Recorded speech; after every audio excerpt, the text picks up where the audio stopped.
Monday would have been Nicole's 66th birthday. Think about that. Wow. It would have been her 66th birthday Monday.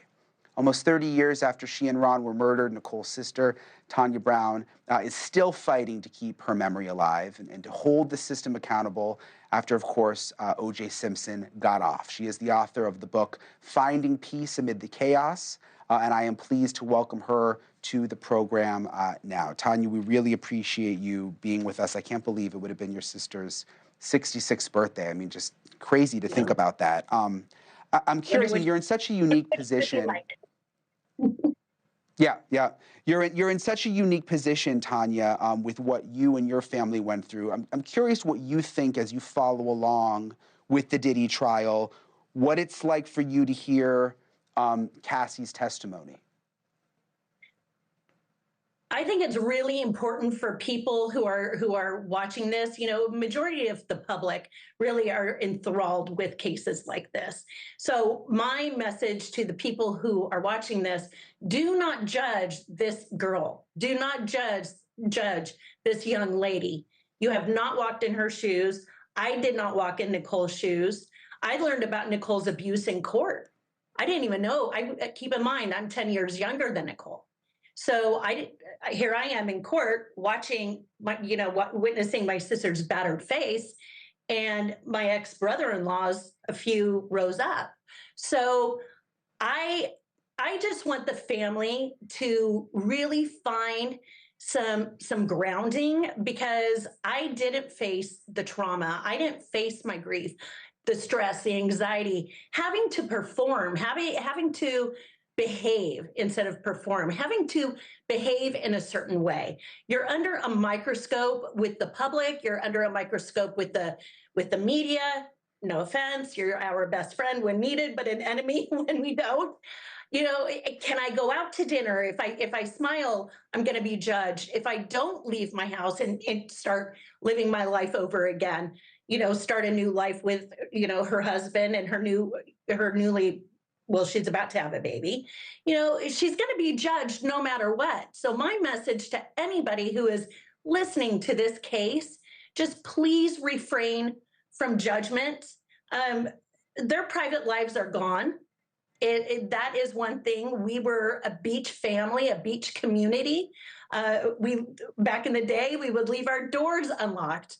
But that everything changed on June 12th, actually June 13th, because that's when we found out.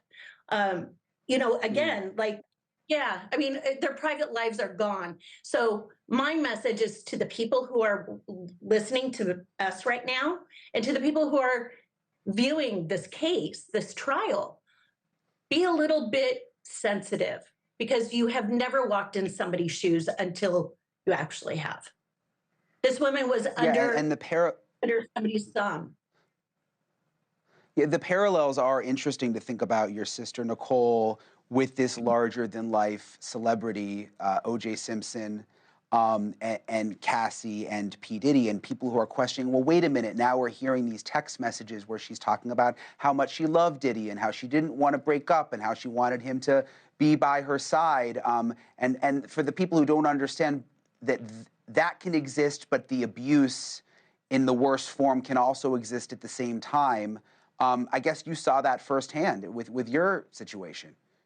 Absolutely. You know, they don't engage with the monster. The monster somehow appears. Nicole didn't marry the monster. The monster appeared. Even though she documented like early on in their relationship. So, I mean, I'm still learning. I learned so much from this docuseries that we did with Lifetime. I learned so much about not only her relationship with OJ, but just with the case in general. You know, there is the cycle of violence is all about power and control. And when you have a person who is so not only influential, but powerful and has money, and then all of a sudden you're this 18, 19-year-old girl who may have been enamored. I don't know. I never had the conversation with Nick, but maybe she was enamored. But I remember somebody, I think it was Denise or Deanne Persili in Lifetime, she said, he was molding her to be the woman he wanted her to be. Now, when you've got so much power and so much control, they fear retaliation.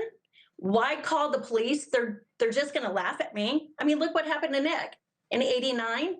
You know, we've seen pictures of it, New Year's Eve, and the cops came, but he got a little slap on the wrist, you know? And then when Nicole called the 911 operator, and you can YouTube it, just go Nicole Brown Simpson 911 call. That's the only voice up until the docuseries.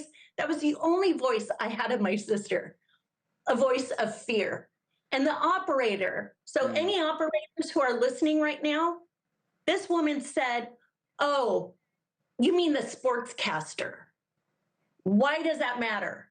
You know, we live in such a world, Brian, where people are so enamored by celebrities and fame and glitz and glamour. And it's really messing up, I think, our culture as people. It's like, Well, if you're human, you can do bad. If you're a bad human, you will do bad things.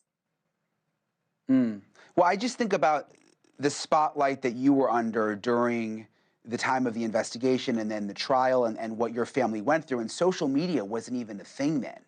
And I think about Cassie and the people who have been testifying at the Diddy trial, and it's like, you know, on TikTok and X, there's reaction and comments and hate in real time, amplified in a way that is so different from what you went through. I can't even imagine it.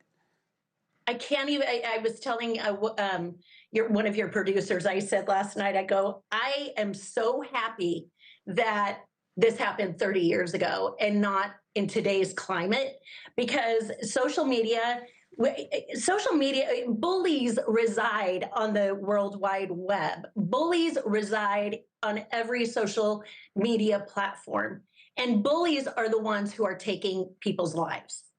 And so that's why I'm encouraging her, like Cassie, her family, everybody on her side of the family, you know, seek help, because you're going to see triggering comments, you know, about 6-7 months ago, I just moved here to Naples, Florida, and I belong to a lot of advocacy groups, and I saw Nicole's body on the medical examiner's bed. She still had her dress on, but I didn't need to see that. You know, so social media is scary. It's your best friend, you know, but it can also do a lot of damage. You know, you're constantly exposed to judgments, criticisms, opinions, and most dangerously too, I think, misinformation. So I always say, if you want to know something about my sister or my family, just ask me, because it's like majority of stuff that you see out there is not true. Well, I guess that is the cool thing about social media, too, is people can actually find you. I mean, back in the day, like, you said ask me, but now they can actually find you online and actually ask you a question. Tanya Brown, you're such an inspiration, and everything you've been through, and you know, what you put out there really does help victims of domestic violence. So we appreciate you coming on. Thank you. Thank you. Enjoy your evening.